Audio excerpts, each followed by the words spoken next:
sa baryo ng Mapulang Lupa, sa dulong bahagi ng bayan kung saan ang hangin ay amoy palay at putik, nakatayo ang isang maliit na kubong pawid na halos pasuko na sa tagal ng panahon. Doon nakatira si Mang Cardo, isang payat, maitim at tahimik na magsasaka na mas kilala sa baryo, hindi dahil sa sipag, kundi dahil sa kanyang kapalarang tila isinumpa ng kamalasan. Tuwing umaga, bago pa sumilip ang araw sa likod ng kabundukan, nagigising na siya sa tilaok ng manok. Tahimik siyang bumabangon upang hindi magising ang kanyang asawa at ang dalawa nilang anak na payat ngunit masayahing bata. Sa dilim ng madaling araw, maririnig ang kaluskos ng kanyang paa sa sahig na kawayan at ang pag-ubo niya pilit itinatago. Maliit lamang ang kanyang bukirin, isang kapirasong lupang tila laging nauuhaw.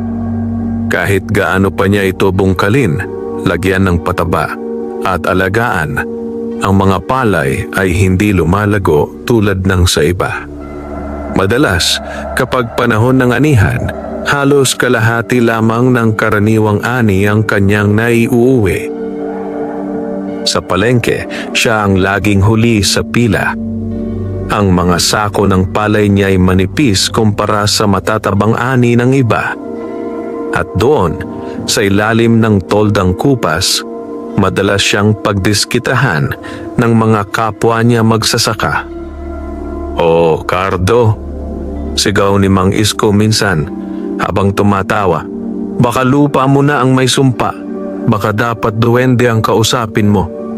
Sasabayan iyon ng halakhakan ng iba. Ngumingiti na lamang si Mang Cardo, pilit nilulunok ang pait. Hindi siya pala sagot. Ang alam lamang niya, kailangan niyang magtiis para sa kanyang pamilya. Ngunit sa likod ng kanyang katahimikan, may bigat na unti-unting sumisiksik sa kanyang dibdib. Isang gabi ng tag-ulan, matapos ang isang araw na walang napala kundi pagod at pangungutya, umuwi siyang basang-basa. Ang ulan ay tila walang habas na ibinubuhos ang lamig sa kanyang buto. Pagdating sa kubo, nadatnan niyang halos wala ng bigas sa tapayan. "Tay," mahina ngunit masiglang bati ng bunso niyang si Lito. "May ulam po ba tayo?" Napatigil siya. Napatingin sa kanyang asawa na tahimik na lamang na nakaupo sa gilid ng kalan, pinipiga ang basang tela. "May kaunti pang kamote," sagot nito nang pilit na nakangiti. Umupo si Mang Cardo sa bangkito. Hindi siya agad nagsalita. Sa gabing iyon, habang ang ulan ay kumakalabog sa bubong na pawid, naramdaman niya ang bigat ng pagkabigo. Hindi dahil sa pangungutya ng iba, kundi dahil sa gutom ng kanyang pamilya. Lumabas siya ng kubo kahit umuulan. Naglakad siya patungo sa kanyang bukirin.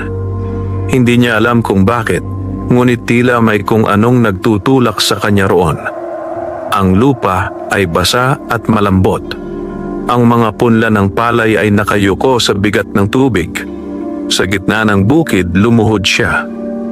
"Panginoon," bulong niya sa dilim. "Ginagawa ko naman ang lahat. Bakit parang kulang pa rin?" Napayuko siya. Ang ulan at luha ay nagsanib sa kanyang muka. Hindi niya napansin na sa may gilid ng bukirin, sa tabi ng isang lumang punso na hindi niya kailanman ginambala, may munting liwanag na unti-unting sumisiklab. Isang maliit na nilalang ang sumilip mula sa damuhan. Ang liwanag ay tila alitap-tap, ngunit mas malinaw, mas buhay. Unti-unti itong lumapit kay Mang Cardo na nakaluhod pa rin sa putikan. "Mabigat ba ang iyong dinadala, magsasaka?" Napatingala si Mang Cardo. Sa kanyang harapan ay isang maliit na nilalang na halos isang dangkal lamang ang taas. Kulubot ang mukha, ngunit may kinang ang mga mata. Nakasuot ito ng lumang tapis na tila gawa sa hibla ng damo. Sa kamay nito ay isang maliit na supot na tila kumikislap. Napaatras si Mang Cardo, nanginginig hindi sa takot kundi sa pagkagulat. "Huwag kang matakot," wika ng nilalang. "Matagal na kitang pinagmamasdan. Ti duwende ka ba?" Halos pabulong niyang tanong. Ngumiti ang nilalang. "Ako ang nagbabantay sa lupaing ito. Marami na ang dumaan. Marami ang naging sakim. Ngunit ikaw, kahit kailan ay hindi mo sinira ang punso ko. Hindi mo ako ginambala. At kahit kinukutya ka, hindi ka nagkimkim ng galit." Napayuko si Mang Cardo. Hindi niya alam kung ano ang sasabihin. Iniabot ng duwende ang maliit na supot. Narito ang gantimpala sa pusong hindi nagbago. Tinanggap niya iyon ng may pag-aalinlangan.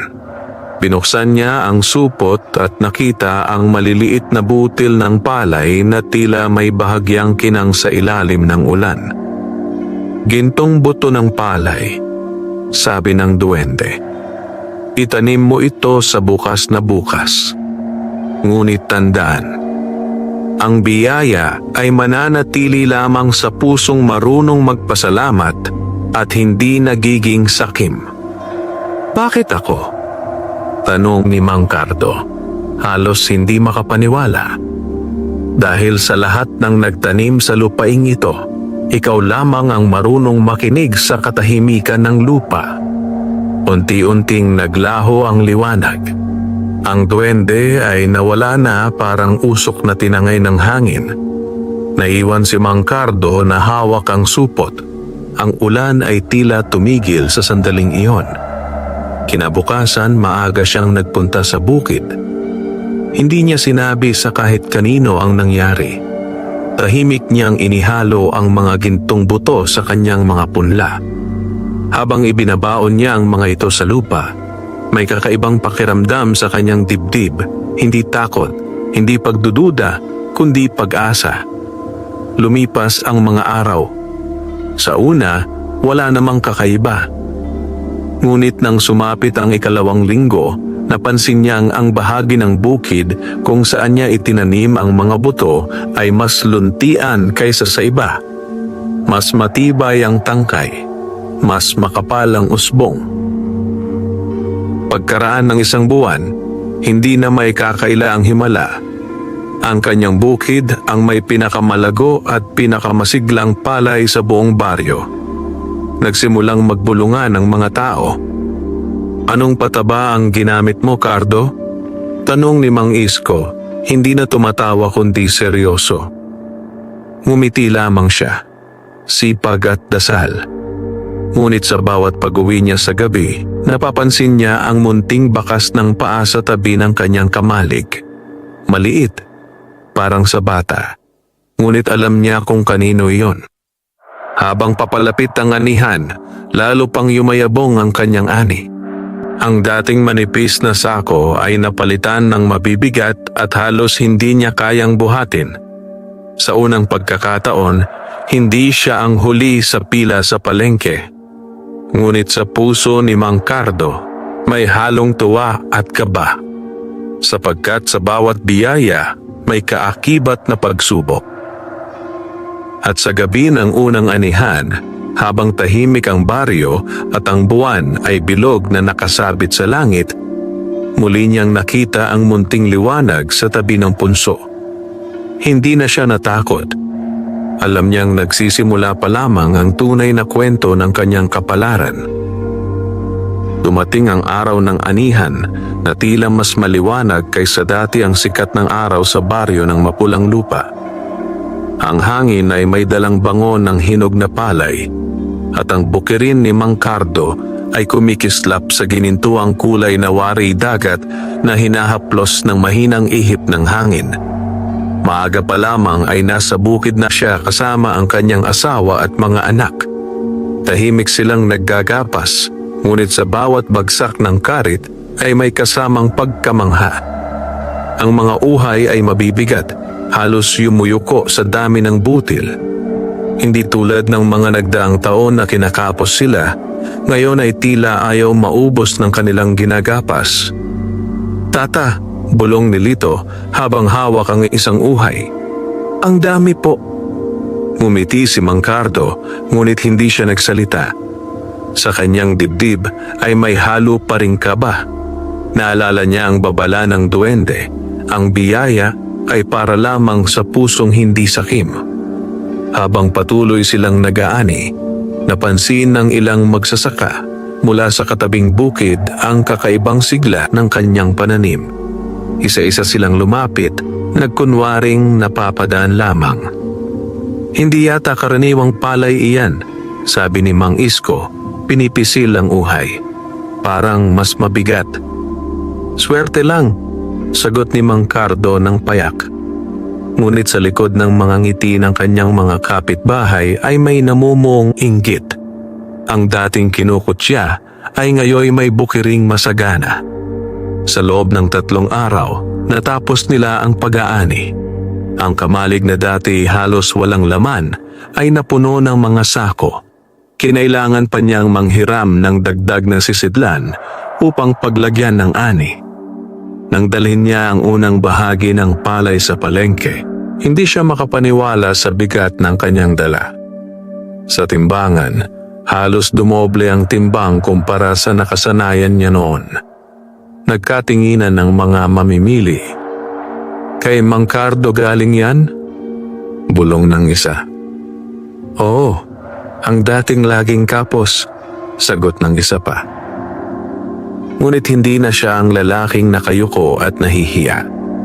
Tahimik pa rin siya, ngunit sa kanyang tindig ay may bagong lakas. Sa unang pagkakataon, nakauwi siya ng may dalang sapat na salapi. Nakabili sila ng bigas na hindi inutang.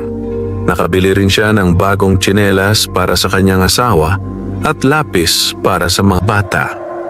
Kinagabihan, habang kumakain sila ng mainit na kanin at ginisang gulay, hindi mapigilan ng kanyang asawa ang pagluha. "Salamat," bulong nito. Ngunit si Mang Cardo, tahimik pa ring nakatingin sa apoy ng kalan. Sa kanyang isipan, malinaw ang mukha ng duwende. Matapos ang ilang linggo, hindi pa rin nauubos ang kanyang ani. Marami pa siyang natirang palay na maaari pang ipagbili o itabi para sa susunod na pagtatanim. Unti-unting nagbago ang pakikitungo ng mga tao sa kanya. Ang mga dating tumatawa ay ngayoy bumabati na. Ang iba'y nagtatanong kung anong pataba ang ginamit niya. May ilan ding nag-alok na bilhin ng bahagi ng kanyang lupa. Ngunit sa kabila ng mga pagbabagong ito, may isang bagay na napansin niya. Isang gabi, habang pinagmamasdan niya ang kanyang kamalig, may nakita siyang anino sa may pintuan. Mabilis itong naglaho nang siya'y lumapit. Kinabukasan, may natuklasan siyang isang sako na bahagyang nabuksan. May ilang dakok ng palay na nawawala. Hindi niya ito pinansin sa una. Ngunit nang maulit ito sa sumunod na gabi, nagduda siya. May kumukuha ba ng kanyang ani? Sa ikatlong gabi, nagpanggap siyang natutulog ngunit tahimik na nagbantay sa may bintana ng kubo. Ang buwan ay manipis lamang at ang paligid ay halos balot ng dilim. Pagkalipas ng ilang oras, may narinig siyang mahinang kaluskos. Isang aninong tao ang palihim na pumasok sa kamalig. Hindi na siya nag-isip. Agad siyang lumabas at sumigaw. "Sino ka?" Napabalikwas ang anino at tumakbo, ngunit nahagip ng liwanag ng buwan ang mukha nito. Si Mang Isko. Hindi na niya hinabol. Nakatayo lamang siya sa gitna ng bakuran, ang dibdib ay mabigat hindi sa galit kundi sa lungkot. Sa susunod na umaga, kumalat sa baryo ang balita. May ilang nakakita sa pagtakbo ni Mang Isko mula sa kanyang bakuran. Ngunit sa halip na magalit o magreklamo, dinala ni Mang Cardo ang 2 sako ng palay sa bahay ni Mang Isko. Nagulat ang lahat. Anong ginagawa mo rito? Tanong ni Mang Isko, halatang nahihiya. Inihatid ko ang para sa inyo, sagot ni Mang Cardo. Alam kong hindi maganda ang naging ani mo ngayong taon. Namula ang mukha ni Mang Isko. Hindi siya makatingin ng tuwid. Hindi ko kailangan ng awa. Hindi ito awa, sagot ni Mang Cardo ng mahinahon. Pagbabahagi. Tahimik ang paligid. Ang mga kapitbahay na nakasilip ay hindi makapagsalita. Sa gabing iyon, habang nakaupo si Mang Cardo sa may pintuan ng kanyang kubo, muling nagpakita ang munting liwanag sa tabi ng punso. Lumapit ang duwende, may bahagyang ngiti. Sinubok ang iyong puso, sabi nito. At hindi ka nabigo. Hindi ko kayang itago ang biyayang hindi naman akin nagsimula, sagot ni Mang Cardo. Mas luminaw ang liwanag ng duwende. Ang tunay na kayamanan ay hindi nasusukat sa dami ng ani kundi sa lawak ng pusong marunong magpatawad. Pagkasabi nito, iniwan ng duwende ang isang maliit na butil sa lupa, mas maliwanag kaysa sa nauna. May darating pang mas malaking pagsubok. Dagdag nito bago tuluyang maglaho. Naiwan si Mang Cardo na nakatitig sa butil na kumikislap sa dilim. Sa malayo, may mga matang nagmamasid. Hindi lahat ay natutuwa sa kanyang pag-asenso. At sa ilalim ng katahimikan ng baryo, may inggit na unti-unting nagiging mas mabigat kaysa sa ginintuang ani ng kanyang bukirin. Pagkatapos ng gabing muling nagpakita ang duwende, hindi agad nakatulog si Mang Cardo. Hawak niya sa palad ang naiwan nitong butil. Mas maliwanag, mas mabigat sa pakiramdam kaysa sa mga nauna. Hindi ito kasing dami ng ibinigay dati, iisang butil lamang, ngunit tila may sariling tibok ang liwanag nito. Kinabukasan, ibinaon niya iyon sa pinakasulok ng kanyang bukirin.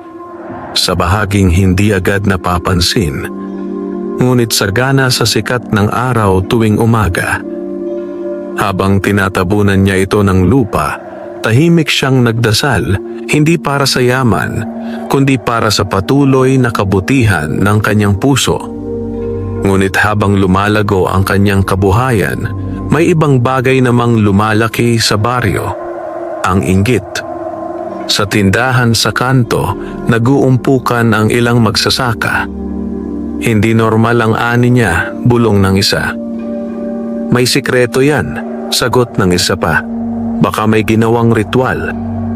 Dati halos mangutang na sa atin, ngayon may sobra pa, dagdag ng iba. Si Mang Isko, na minsang nahuli sa kanyang kamalig, ay nananatiling tahimik sa gilid. Ang hiya ay bumabalot pa rin sa kanya, ngunit may kung anong bumubulong sa kanyang isip. Isang pagnanais na maunawaan kung paano nagbago ang kapalaran ni Mang Cardo. Lumipas ang ilang linggo. Sa sulok ng bukirin kung saan ibinaon ang bagong butil, may tumubong kakaibang punla. Mas matangkad ito kaysa sa iba, at ang dahon ay may bahagyang gintong guhit kapag tinamaan ng araw. Hindi ito agad napansin ng iba dahil nakatago sa gilid, ngunit alam ni Mang Cardo na iyon ang simula ng panibagong biyaya. Isang hapon, habang naglilinis siya ng damo sa paligid ng punlang iyon, may narinig siyang yabag. Magandang hapon, Cardo. Paglingon niya, naroon si Mang Isko. Hindi ito nakangiti tulad ng dati. Seryoso ang muka at tila may gustong sabihin. Anong maitutulong ko? Mahinahong sagot ni Mang Cardo. Sandaling natahimik si Mang Isko bago nagsalita. May itatanong ako sa iyo. Totoo ba na may tumutulong sa iyo? Hindi agad sumagot si Mang Cardo. Tumingin siya sa paligid, sa hangin na marahang gumagalaw sa mga palay. Lahat tayo may tumutulong, sagot niya. Ang lupa, ang ulan, ang araw. Hindi iyon ang tinutukoy ko, madiing wika ni Mang Isko. May nagsabi na may nakita raw na liwanag sa bukid mo tuwing gabi. Sa sandaling iyon, tila naging mas malamig ang hangin. Hindi itinanggi ni Mang Cardo, ngunit hindi rin niya inamin. May mga bagay na hindi natin kailangang ipaliwanag, wika niya. Ang mahalaga, hindi ito ginagamit para manlamang. Hindi nasiyahan si Mang Isko sa sagot, ngunit wala na siyang nasabi. Umalis siya na tila may dalang bigat sa isipan. Kinagabihan, habang natutulog ang buong baryo, may 3 lalaking palihim na naglakad patungo sa bukirin ni Mang Cardo. May dala silang pala at sako. Dito raw sa sulok, bulong ng isa. Sinimulan nilang hukayin ang lupa sa bahaging pinakamalago ang tanim.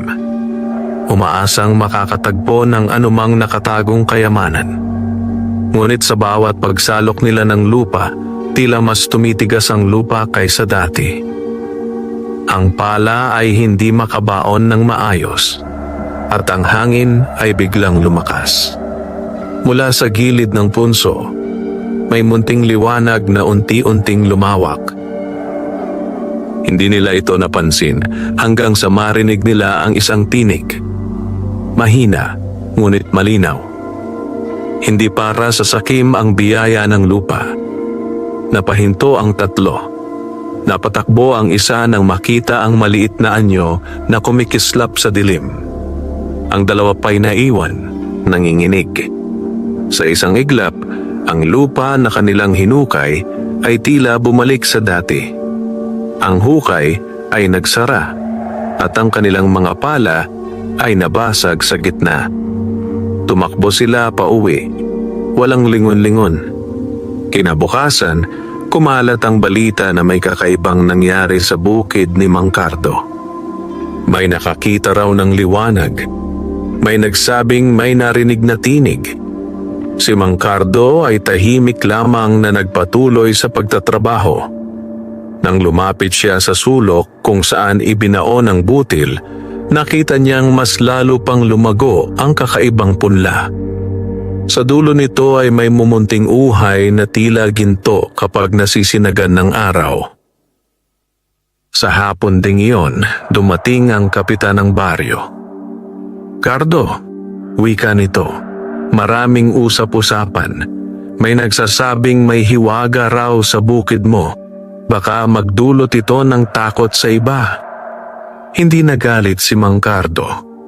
"Kung may hiwaga man," sagot niya, "ito'y hiwaga ng pasensya at pagpapatawad." Napatingin ang kapitan sa kanya ng matagal. "Siguraduhin mong walang masasaktan." "Hindi ako ang magdudulot ng pinsala," sagot niya ng buong paniniwala. Pag-alis ng kapitan, muling sumilip ang munting liwanag mula sa punso. Ang binhi ng inggit ay mabilis tumubo. Wika ng duwende. Ngunit mas mabilis mamatay kung hindi dinidiligan ng galit. Napatingin si Mang Cardo sa kanyang bukirin. Alam niyang hindi na lamang ito simpleng taniman ng palay. Isa na itong pagsubok sa kanyang pagkatao. At habang ang kakaibang punla ay patuloy na lumalaki, kasabay nito ang pagigting ng tensyon sa baryo. Sapagkat may mga pusong hindi pa handang tanggapin na ang dating kinukutya ay maaaring pagpalain, at ang tunay na pagsubok ay hindi na tungkol sa ani, kundi sa pananatiling mabuti sa gitna ng lumalalim na inggit. Lumipas ang mga araw na tila mas mabigat ang hangin sa baryo ng mapulang lupa. Hindi na lamang bulungan ang namamayani. May halong takot at hinala na ang mga usapan ng mga tao. Kapag dumaraan si Mang Cardo sa kalsada, hindi na siya tinatawanan, ngunit hindi rin siya lubos na binabati. May mga mataang nagmamasid, may mga isip na naghihinala. Sa kanyang bukirin, ang kakaibang punla mula sa nag-iisang butil ay lalo pang tumayog. Ang mga dahon nito'y may maninipis na guhit na tila hibla ng ginto. Kapag hinahaplos ng araw, kumikislap itong parang may sariling liwanag. Hindi niya ito ipinagyabang. Sa halip, mas lalo pa siyang naging maingat. Bawat umaga at hapon, dinadalaw niya ang sulok na yon, nag-aalis ng damo at tahimik na nagdarasal. Ngunit sa gitna ng pag-iingat, may isang bagay na hindi niya napansin. Isang gabi, habang payapa ang baryo at ang buwan ay natatakpan ng ulap, may isang anino ang gumalaw sa likod ng punso. Hindi ito ang munting liwanag na nakasanayan niya. Mas madilim ito, mas malamig. Isang tinig ang bumulong sa hangin. Hindi lahat ng nasa lupa ay mabuti. Kinabukasan, napansin ni Mang Cardo na tila bahagyang naninilaw ang ilang dahon ng kanyang mga palay. Hindi iyon normal, lalo na't kasagsagan ng kanilang paglago. Sinuri niya ang lupa. Maayos ang pagkakatubig. Walang bakas ng peste.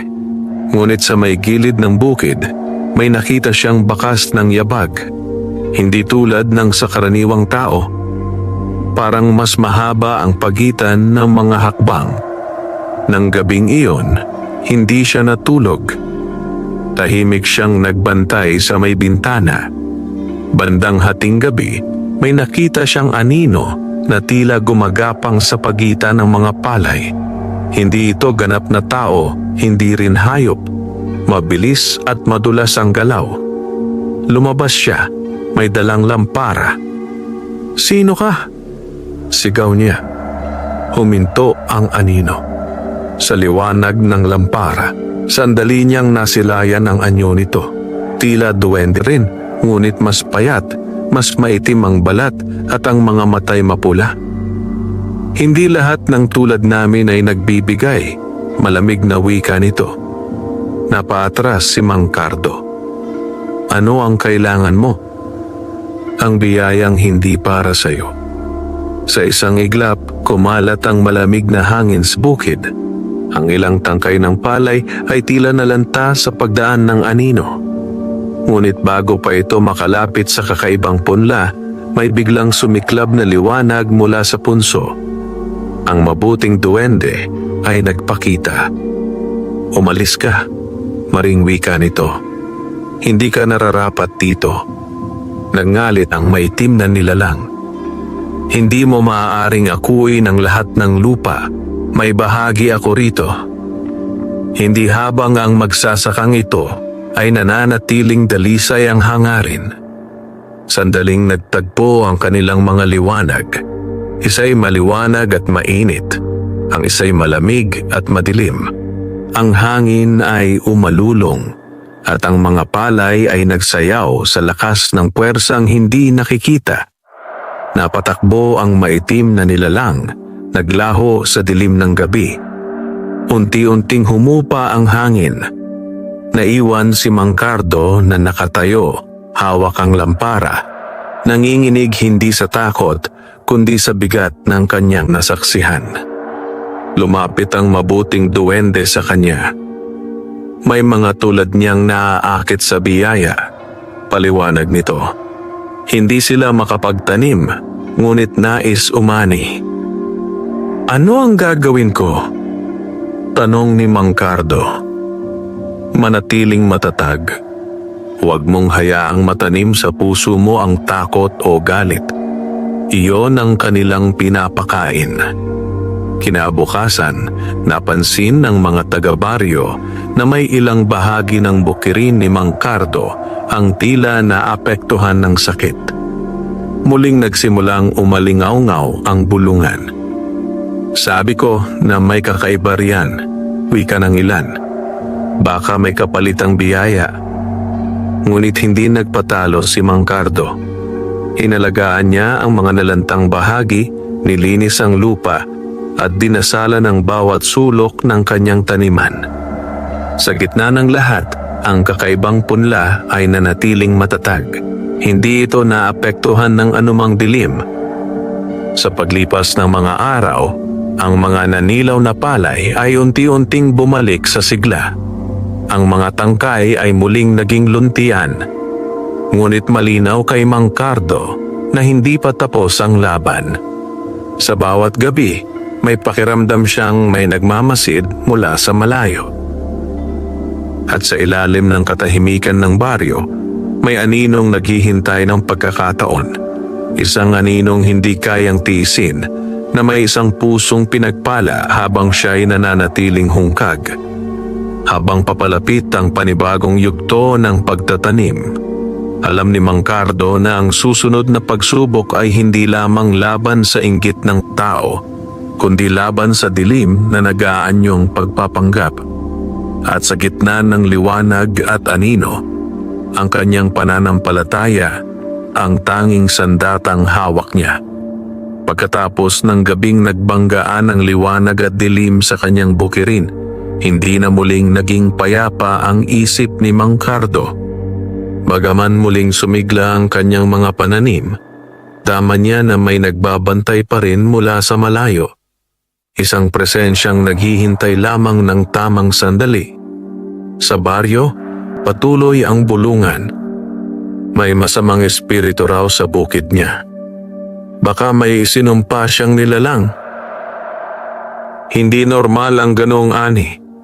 Ang ilan ay nagkaroon ng takot. Ang iba na may lalo pang nainggit. Isang hapon, habang nagdidilig si Mang Cardo sa sulok kung saan nakatanim ang kakaibang punla, napansin niyang tila mas maliwanag ito kaysa dati. Ang uhay nito ay nagsisimula ng mabuo at ang bawat butil ay tila may manipis na gintong kinang. Bigla niyang naramdaman ang paglamig ng hangin. Mula sa likod ng punso, muling nagpakita ang mabuting duwende. Panahon na upang malaman mo ang lihim, wika nito. Tahimik na nakinig si Mang Cardo. Ang lupaing ito ay hindi pangkaraniwan. Matagal na itong pinaglabanan ng liwanag at dilim. Noon pa man, may mga duwendeng nagbabantay rito. May mabuti, may masama. Tumingin si Mang Cardo sa punso na matagal na niyang iniiwasang gambalain. Ang punso ay hindi lamang tahanan, patuloy ng duwende. Ito ang pintuan. Sa ilalim nito ay nakabaon ang pinagmumulan ng biyaya ng lupa. Isang lumang sisidlan ng mga binhing pinagpala. Bakit ako? Tanong ni Mang Cardo sa mahinang tinig. Dahil hindi mo kailanman sinubukang sirain o hukayin ng punso. Sa kabila ng kahirapan, pinili mong igalang ang hindi mo nauunawaan. Biglang umihip ang hangin at ang mga damo sa paligid ay tila yumuko. Ngunit ang maitim na nilalang na nakita mo ay isa ring bantay noon. Siya'y napuno ng galit nang piliin ng lupa ang mga pusong marunong magpasalamat. Napayuko si Mang Cardo. Ano ang nais niya? Ang sisidlan sa ilalim ng punso. Kapag nakuha niya iyon, matutuyo ang lupa. Hindi lamang sa iyo, kundi sa buong baryo. Napalunok si Mang Cardo. Hindi na lamang pala ang kanyang ani ang nakataya. Ano ang magagawa ko? Hindi mo kailangang lumaban sa pamamagitan ng dahas, sagot ng duwende. Ngunit kailangan mong bantayan ang iyong puso. Kapag tinaniman ka ng galit, doon siya magkakaroon ng lakas. Sa sandaling iyon, may narinig silang yabag mula sa malayo. 3 lalaki ang papalapit sa bukirin. May dalang pala at sulo. Nangunguna si Mang Isko. Nakita ni Mang Cardo ang pag-aalinlangan sa mukha nito. Ngunit naroon din ang determinasyon. Cardo! Sigaw ni Mang Isko. Hindi na kami makakapayag na may tinatago ka sa lupaing ito. Napatingin si Mang Cardo sa duwende.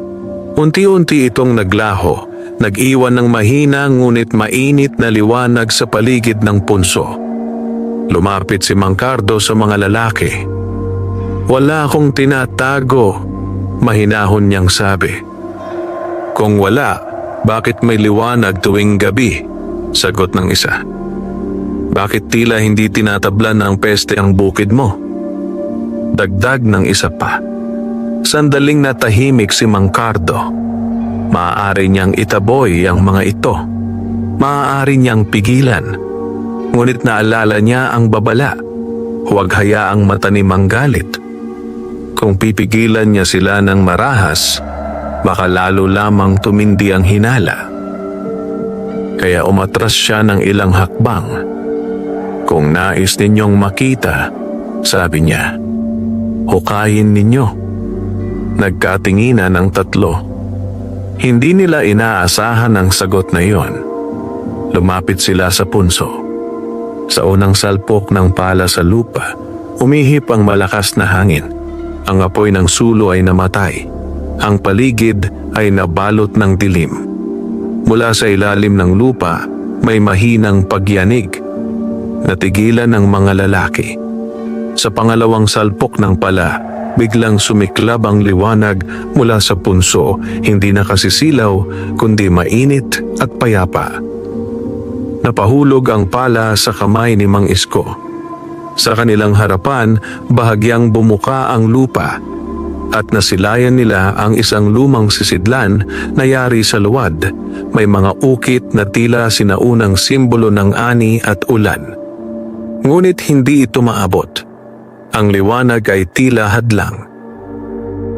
Sa likod ng mga puno, may aninong nagmamasid. Ang maitim na duwende. Sirain ninyo! Sigaw ng malamig na tinig mula sa dilim. Ngunit hindi na makagalaw ang tatlong lalaki.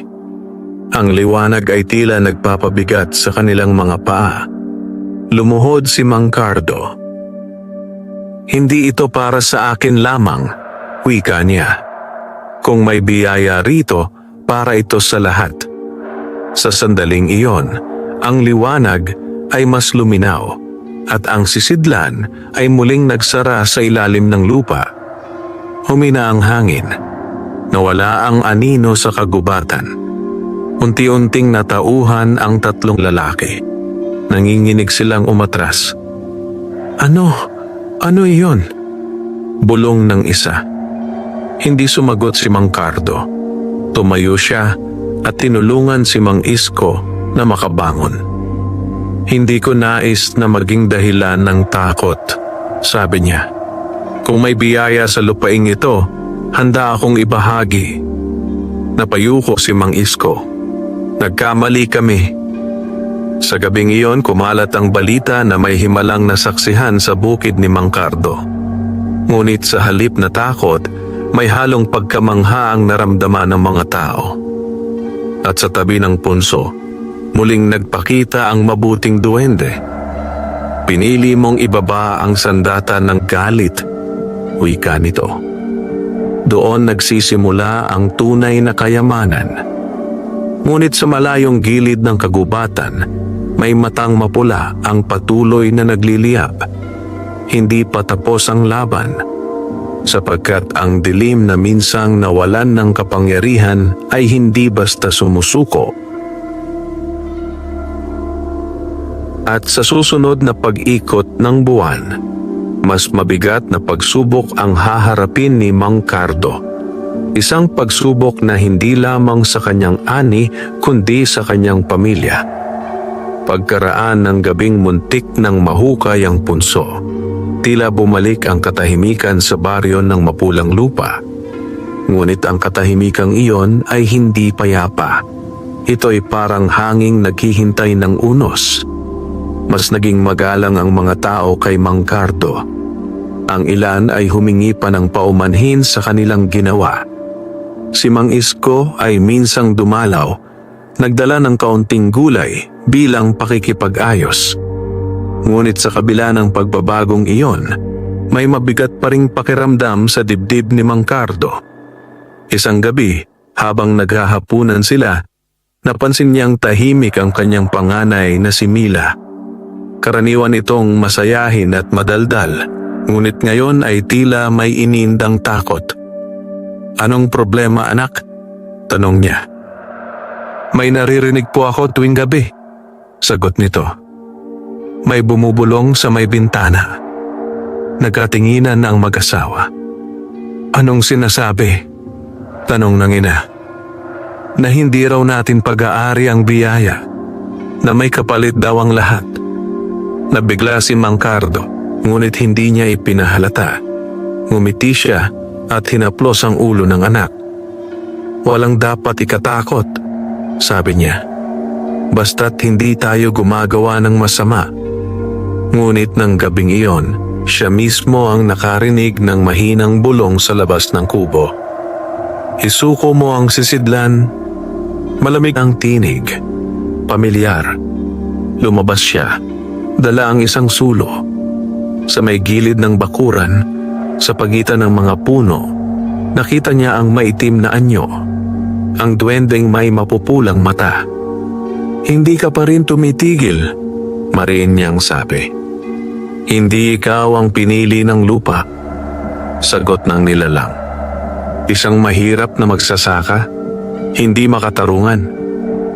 Hindi ko hiningi ang biyaya, sagot ni Mang Cardo. Ngunit tinanggap mo. Sa isang iglap, umihip ang malakas na hangin. Namatay ang apoy ng sulo. Naramdaman ni Mang Cardo ang biglang panghihina ng kanyang tuhod. Mula sa loob ng kubo, narinig niya ang sigaw ng kanyang asawa. Tumakbo siya papasok. Si Lito, ang kanyang bunsong anak, ay nilalagnat at nanginginig. Ang kanyang balat ay tila namumutla at ang kanyang mga labi ay nangingitim. Tay, malamig, bulong ng bata. Kinabahan si Mang Cardo. Hindi ito pangkaraniwang lagnat. Ang hangin sa loob ng kubo ay tila nagyelo. Sa may bintana, saglit niyang nakita ang anino ng maitim na duwende. Ang susunod na anihan ay hindi mo na aabutin. Bulong ng tinig sa kanyang isipan. Napaluhod si Mang Cardo sa tabi ng higaan ng anak. Sa sandaling iyon, may munting liwanag na sumilay sa ilalim ng papag. Ang mabuting duwende ay nagpakita. Sinusubok kanya sa pinakamahina mong bahagi, wika nito. Ano ang gagawin ko? Halos pabulong niyang tanong, pinipigil ang pagluha. Ang sisidlan sa ilalim ng punso ay may kapangyarihang magbigay buhay sa lupa. Ngunit hindi ito maaaring gamitin para sa pansariling takot. Kung nais mong mailigtas ang iyong anak, kailangan mong ialay ang bahagi ng biyaya para sa iba. Ano ang ibig mong sabihin? Bukas, ipamahagi mo ang kalahati ng iyong ani sa mga kapos sa baryo. Hindi bilang kapalit, kundi bilang handog. Kapag ang biyaya ay umagos sa marami, mawawalan siya ng kapangyarihan. Hindi nagdalawang isip si Mang Cardo. Kinabukasan, kahit mahina ang kanyang anak at halos hindi siya nakatulog, ipinatawag niya ang mga tao sa baryo. Nais kong ibahagi ang kalahati ng aking ani, wika niya, sa mga nangangailangan. Nagulat ang lahat. Bakit? Tanong ng isa. Dahil ang biyaya ay hindi dapat kinikimkim. Isa-isa silang lumapit. May mga balo, may mga pamilyang salat sa ani. Tahimik niyang ibinigay ang bawat sako. Habang papalayo ang mga tao, tila gumaan ang hangin sa paligid. Sa hapon ding iyon, unti-unting bumaba ang lagnat ni Lito. Kinagabihan, mahimbing na ang tulog ng bata. Sa labas ng kubo, muling nagpakita ang maitim na duwende. Ngunit hindi na ito kasing lakas ng dati. Ang anyo nito'y tila usok na tinatangay ng hangin. Hindi ito magtatapos. Mahina nitong bulong bago tuluyang naglaho. Lumapit ang mabuting duwende kay Mang Cardo. Ang pag-ibig sa pamilya ay madaling gawing sandata laban sa iyo, sabi nito.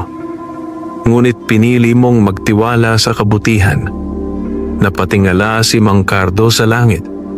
Ang mga bituin ay tila mas malinaw kaysa dati. Hanggang kailan ito? Tanong niya.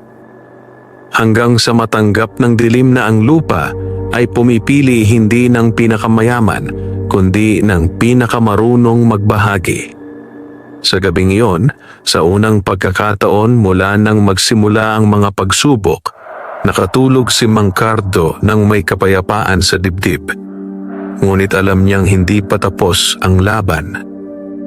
Sapagkat kung ang dilim ay kayang abutin ang kanyang pamilya, maaari rin itong subukan ang buong baryo.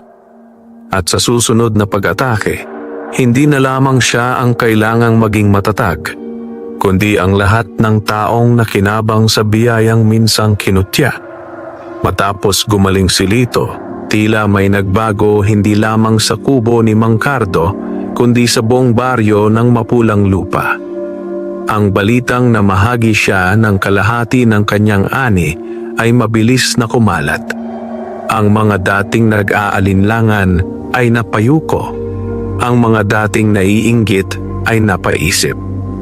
Sa unang pagkakataon, ang pangalan ni Mang Cardo ay hindi binabanggit ng may pangungutya kundi may paggalang. Ngunit sa kabila ng pagbuti ng pakikitungo ng mga tao, may kakaibang pangyayari ang nagsimulang maranasan ng baryo. Ang mga bukirin ng ilang magsasaka ay unti-unting tinamaan ng peste. Ang mga dahon ng palay ay nagkaroon ng maiitim na batik. Ang iba ay tila natutuyo kahit sapat ang tubig. Parang may sumpa, bulong ng isang matandang babae. Simula nang magpakita ang liwanag sa bukid ni Cardo. Dagdag ng isa. Unti-unting bumalik ang takot. Isang gabi, nagtipon ang mga lalaki sa harap ng bahay ng kapitan. Kailangan nating kausapin si Cardo, wika ng isa. Baka may kinalaman ito sa hiwagang bumabalot sa lupa. Hindi nagtagal, may kumatok sa kubo ni Mang Cardo.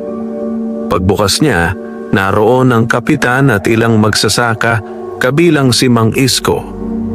Cardo, panimula ng kapitan. May nangyayaring hindi namin maipaliwanag. Ang mga bukirin namin ay nasisira. Tahimik na nakinig si Mang Cardo. Hindi kita inaakusahan, dagdag ng kapitan. Ngunit baka alam mo kung ano ito. Huminga ng malalim si Mang Cardo. May dilim na gustong angkinin ng lupa, sagot niya. Hindi ito laban sa akin lamang, laban ito sa ating lahat. Nagkatinginan ang mga lalaki. Anong ibig mong sabihin? Tanong ni Mang Isko. Sa sandaling iyon, mula sa likod ng punso sa kanyang bakuran, may mahinang liwanag na sumilip. Hindi ito lantad sa lahat. Ngunit naramdaman nila ang bahagyang pag-init ng hangin. May bantay ang lupaing ito, patuloy ni Mang Cardo. At may isa ring nais itong sakupin. Hindi nila lubos maunawaan, ngunit nakita nila ang katapatan sa kanyang mga mata. Kung gayon, ano ang dapat nating gawin? Tanong ng kapitan. Tulungan ang isa't isa, sagot ni Mang Cardo. Huwag magtanim ng inggit, huwag mag-away. Kapag naghiwa-hiwalay tayo, mas lalakas ang dilim. Hindi agad nagsalita ang mga lalaki, ngunit sa kanilang likod, unti-unting nag-ipon ng mga babae at kabataan, nakikinig sa usapan. Mula sa karamihan, may isang matandang lalaki ang lumapit. Matagal na akong nabubuhay sa lupaing ito, wika niya. Noon pa man sinasabing may mga nilalang na nagbabantay sa ating ani. Ngunit kapag ang mga tao ay nagiging sakim at nagkakawatak-watak, umaalis ang biyaya. Tahimik ang lahat. Sa gitna ng katahimikan, isang malakas na hangin ang umihip. Sa malayo may narinig silang tila mahinang halakhak, malamig at mapanukso. Napatingin si Mang Cardo sa kagubatan. Naririnig ninyo? Tanong niya. Hindi lahat ay nakarinig, ngunit ang ilan ay napayakap sa kanilang sarili dahil sa biglang lamig. Sa gabing iyon, Nagpasya ang baryo na magtipon sa bukid ni Mang Cardo kinabukasan. Hindi upang mag-usisa, kundi upang magpanata. Kinabukasan, habang sumisikat ang araw, nagdala ang bawat pamilya ng kaunting pagkain at binhi. Sa gitna ng bukid, naglatag sila ng banig. Tumayo si Mang Cardo sa tabi ng punso. "Hindi ko kayang harapin ito ng mag-isa," sabi niya. "Ngunit kung ang biyaya ay para sa lahat, dapat tayong maging isa." Isa-isang inilapag ng mga magsasaka ang kanilang mga binhi sa gitna, isang simbolo ng pagkakaisa. Habang ginagawa nila iyon, napansin nilang tila unti-unting nawawala ang maiitim na batik sa kanilang mga dalang palay. Ang mga dahon ay nagiging mas luntian. Sa gilid ng punso, ang mabuting duwende ay nagpakita. Nakikita lamang ni Mang Cardo, ngunit dama ng lahat ang init na hatid nito. Kapag ang lupa ay dinidiligan ng pagkakaisa, wika ng duwende, nahihirapan ang dilim na magugat. Ngunit sa malayong bahagi ng kagubatan, ang maitim na duwende ay nagngangalit. "Kung hindi ko makukuha ang sisidlan sa pamamagitan ng takot, bulong nito, gagamitin ko ang pagdududa." At sa sandaling iyon, isang binatang hindi taga-baryo ang dumating sa mapulang lupa. Tahimik siyang nagmasid sa nagtitipong mga tao. Sa kanyang mga mata ay may kakaibang kislap, hindi tulad ng sa karaniwang tao. Isang bagong mukha, isang bagong panganib. At habang ang baryo ay nanunumpan ng pagkakaisa, hindi nila alam na ang susunod na pagsubok ay darating hindi bilang anino sa gabi, kundi bilang taong may ngiting tila mabait, ngunit may pusong may lihim na layunin. Dumating ang binatang dayuhan sa mapulang lupa sa isang umagang maulap. May dala siyang maliit na bayong at suot ang kupas na kamisa na tila naglakbay ng malayo. Ang kanyang mukha ay payapa at ang ngiti ay tila walang bahid ng masamang balak. Nagpakilala siya bilang Elias. "Naghahanap lamang ako ng mapagtatrabahuhan," sabi niya sa kapitan. "Marunong akong mag-araro at mag-alaga ng pananim." Sa panahong iyon, marami sa mga magsasaka ang nangangailangan ng dagdag na kamay dahil sa mga pananim na kamakailan lamang nakarecover mula sa sakit. Kaya't hindi na nagtagal, tinanggap siya bilang katulong sa bukirin ni Mang Isko. Tahimik si Elias, masipag. Hindi siya palaimik, ngunit madalas ay napapansin ng mga tao ang kanyang kakaibang pagtingin sa bukirin ni Mang Cardo. Tila sinusukat, tila iniintindi ang bawat galaw ng hangin sa paligid nito. Isang hapon, habang nagpapahinga ang mga magsasaka sa ilalim ng puno, napadako ang usapan kay Mang Cardo. "Hindi ba kayo nagtataka?" tanong ni Elias sa banayad na tinig. "Bakit tila sa kanya lamang nananatili ang biyaya?" Nagkatinginan ang mga lalaki. "Hindi naman," sagot ni Mang Isko na ngayon ay tila nagbago na ang pananaw. Ibinahagi niya ang ani. Kung may hiwaga man, hindi niya ito ginamit laban sa amin. Ngunit hindi tumigil si Elias. "Ngunit paano kung may kapalit? Paano kung darating ang panahong singilin tayo ng lupa?" Tahimik ang lahat. Ang mga salitang iyon ay tila binhi na inihasik sa lupa ng pagdududa. Kinagabihan, habang nakaupo si Mang Cardo sa may pintuan ng kubo, napansin niyang may taong nakatayo sa di kalayuan, nakamasid sa kanyang bukid. Lumapit siya. "Magandang gabi," bati niya. Ngumiti si Elias. "Maganda nga," tahimik. "May kailangan ka ba?" tanong ni Mang Cardo. "Wala. Napapaisip lamang ako kung paano mo napangalagaan ng ganito ang lupa." Tinitigan siya ni Mang Cardo. May kung anong malamig sa likod ng mga mata ng binata. Isang kislap na hindi niya maipaliwanag. Sa pagtitiwala, Sagot niya. Sa kanino? Mahinang tanong ni Elias. Sa kabutihan. Sandaling natahimik ang dalawa.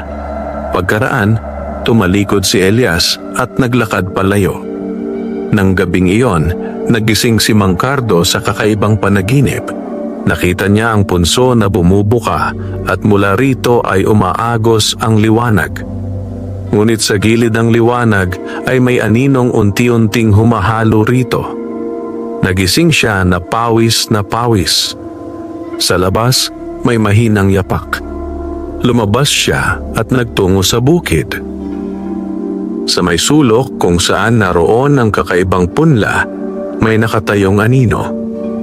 Hindi ito ang maitim na duwende at hindi rin ito ang mabuting bantay. Sa liwanag ng buwan, nakita niya si Elias na nakaluhod sa tabi ng punla, may hawak na maliit na sisidlang tila yari sa itim na bato. Ano ang ginagawa mo? Sigaw ni Mang Cardo. Napalingon si Elias at sa sandaling iyon, nawala ang kanyang payapang ngiti. Ang kanyang mga mata ay nagkulay pula. Hindi ikaw ang dapat pumili. Malamig niyang wika. Sa likod niya, unti-unting nag-anyong duwende ang kanyang anino. Ang maitim na nilalang na matagal nang nagmamasid. Si Elias ay hindi tao. Isa siyang sisidlan ng dilim. Hindi mo maaaring pag-isahin ang baryo. Patuloy nito. Kapag nagkaisa kayo, mawawala ang aking puwang sa lupaing ito. Unti-unting lumakas ang hangin.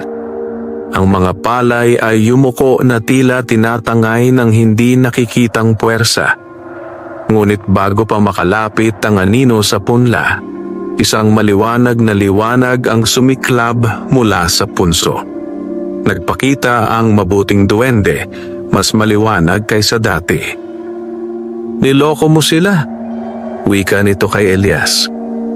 Kinamit ko lamang ang kanilang pagdududa, sagot ng maitim na nilalang. Nanginig ang lupa. Napatayo si Mang Cardo sa pagitan ng dalawang puwersa. Hindi mo na sila magagamit, mariin niyang sabi kay Elias. Hindi na kami nag-iisa. Sa sandaling iyon, tila may narinig ng mga yabag mula sa baryo. Ilang magsasaka ang papalapit. Pinangunahan ni Mang Isko. May narinig kaming sigaw. Sigaw nito. Nang makita nila si Elias na tila nababalutan ng anino, napaatras ang ilan. Ngunit hindi sila tumakbo. Hindi kami papayag. Wika ni Mang Isko. Tumayo sa tabi ni Mang Cardo. Isa-isa pang lumapit ang mga tao. Ang pagdududa ay napalitan ng paninindigan.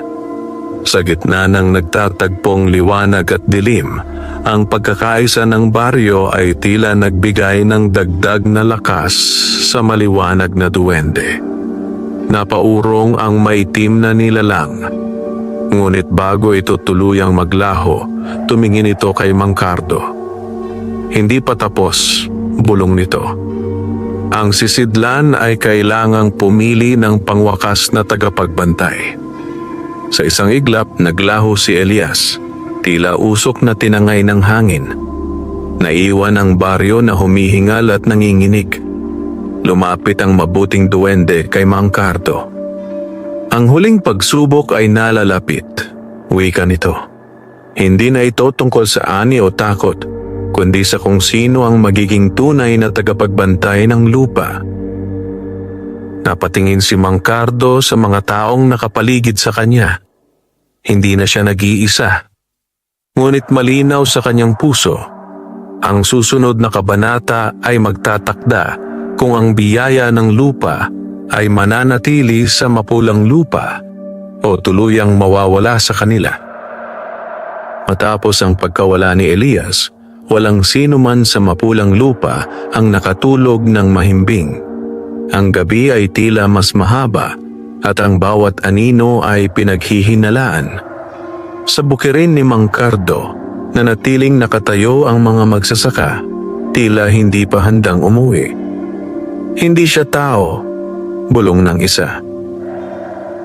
Matagal na pala tayong nililinlang, sagot ng iba.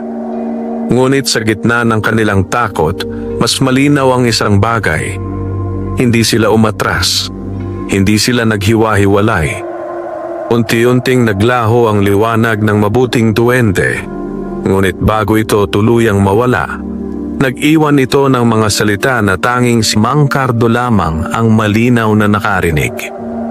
Sa susunod na pagbilog ng buwan, magbubukas ang sisidlan at kailangang may pumili.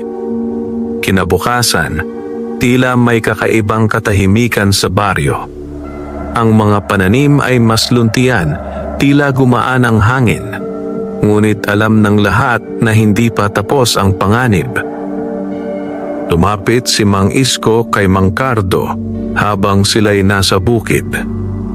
Cardo, sabi niya, kung totoo ang lahat ng ito, baka ikaw ang kailangang maging bantay ng lupa.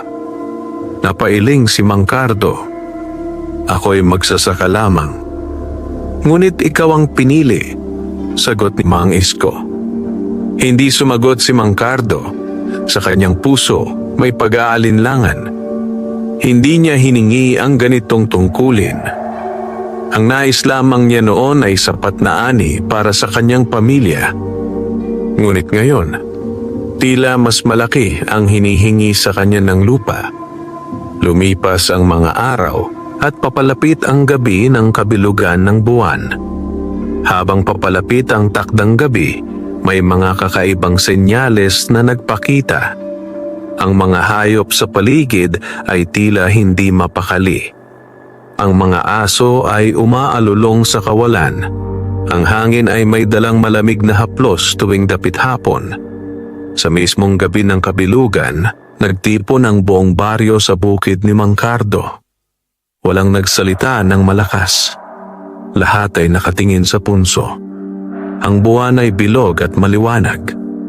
Unti-unting nanginig ang lupa. Mula sa ilalim ng punso, muling sumiklab ang liwanag.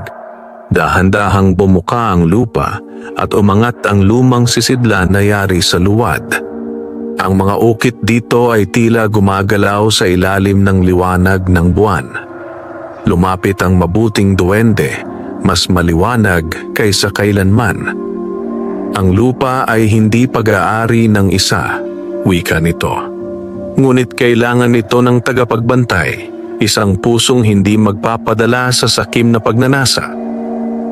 Mula sa gilid ng kagubatan, muling narinig ang malamig na halakhak.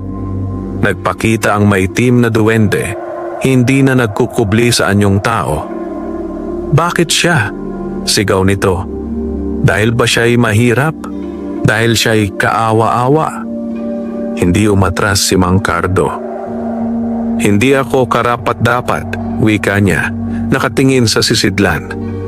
Ngunit kung ang pagiging bantay ay nangangahulugang pagbabantay, hindi lamang sa biyaya, kundi sa pagkakaisa ng baryo, handa akong tanggapin. Biglang umihip ang malakas na hangin. Kung tatanggapin mo, sigaw ng maitim na duwende, isusuko mo ang pagkakataong yumaman pa. Ang sisidlan ay hindi na magbibigay ng sobra, kundi sapat lamang. Napatingin si Mang Cardo sa kanyang pamilya. Naalala niya ang gutom na naranasan nila, ang mga gabing walang makain, ang pangungutya ng iba. Ngunit naalala rin niya ang mga sandaling nagbahagi siya at kumaan ang puso ng lahat. Hindi ko kailangan ng sobra, sagot niya ng malinaw. Ang sapat ay biyaya na. Sa sandaling iyon, ang sisidlan ay nagliwanag ng mas maliwanag kaysa sa buwan. Ang maitim na duwende ay napaurong. Pinili mo ang pagiging karaniwan, galit nitong sigaw. Pinili ko ang pagiging tao, tugon ni Mang Cardo. Mula sa sisidlan, isang sinag ng liwanag ang bumalot sa kanya. Hindi ito nakasisilaw, kundi mainit at payapa. Unti-unting naglaho ang maitim na duwende, tila abo na tinangay ng hangin. Natahimik ang paligid. Ang sisidlan ay dahan-dahang bumalik sa ilalim ng lupa. Nagsara ang punso at ang liwanag ay naging banayad na kislap lamang. Lumapit ang mabuting duwende kay Mang Cardo. Mula ngayon, wika nito, ang lupa ay magbibigay ng sapat sa bawat pusong nagtatanim ng may kabutihan. Wala nang sobra para sa iilan at wala nang kapos para sa karamihan. Unti-unting naglaho ang duwende tulad ng unang gabi na nagpakita ito. Naiwan ang baryo sa ilalim ng maliwanag na buwan. Naramdaman nilang may nagbago. Hindi man sila biglang yumaman, alam nilang ang kanilang lupa ay hindi na magiging saksi sa inggit at pagkakawatak-watak. Ngunit sa puso ni Mang Cardo, alam niyang may isang kabanata pa na kailangang harapin, ang buhay matapos ang hiwaga. Sapagkat ang tunay na hamon ay hindi ang pagtanggap ng kapangyarihan, kundi ang pamumuhay ng may kababaang loob matapos itong bitawan. Matapos ang gabi ng kabilugan ng buwan, tila nagising ang mapulang lupa sa isang bagong umaga. Hindi mas marangya, hindi mas makislap, ngunit mas magaan. Ang hangin ay may dalang kapayapaan na hindi nila kailanman naramdaman noon. Nagpunta si Mang Cardo sa kanyang bukirin ng madaling araw, tulad ng nakagawian. Wala nang kakaibang punla na may gintong guhit. Wala nang nakasisilaw na liwanag sa tabi ng punso. Ang lahat ay tila ordinaryo. Ngunit nang suriin niya ang mga palay, napangiti siya. Ang mga tangkay ay malusog, hindi sobra, hindi kulang, sapat. Sa mga sumunod na araw, napansin din ito ng ibang magsasaka. Ang kanilang mga pananim ay unti-unting naging pantay-pantay ang sigla. Wala nang bukiring labis ang ani. Wala na ring halos walang makuha. Sa palengke, wala nang iisang magsasakang nangingibabaw. Ang bawat pamilya ay may daladalang sako na halos magkakapantay ang timbang. Isang umaga, lumapit si Mang Isko kay Mang Cardo habang sila'y nakapila sa gilingan. "Napansin mo?" tanong nito. "Oo," sagot ni Mang Cardo. "Sapat para sa lahat. Hindi na nila kailangang pag-usapan pa ang hiwaga. Alam nila sa kanilang mga puso ang nangyari. Lumipas ang mga buwan. Ang mga bata sa baryo ay hindi na natutulog ng may takot. Wala nang malamig na bulong sa gabi. Wala nang aninong nagmamasid mula sa kagubatan. Ang punso sa bukid ni Mang Cardo ay nanatiling tahimik. Hindi na ito nagliwanag, ngunit hindi rin ito ginalaw ni numan. Ito'y naging simbolo ng paggalang, hindi ng takot. Isang hapon, habang nakaupo si Mang Cardo sa ilalim ng punong mangga kasama ang kanyang pamilya, lumapit si Lito. "Tay," tanong ng bata, "totoo bang may duwende rito?" Ngumiti si Mang Cardo. "May mga bagay na hindi nakikita ng mata," sagot niya. "Pero nararamdaman ng puso. Babalik pa po ba siya?" Napatingala si Mang Cardo sa bukid na ngayon ay tahimik at payapa.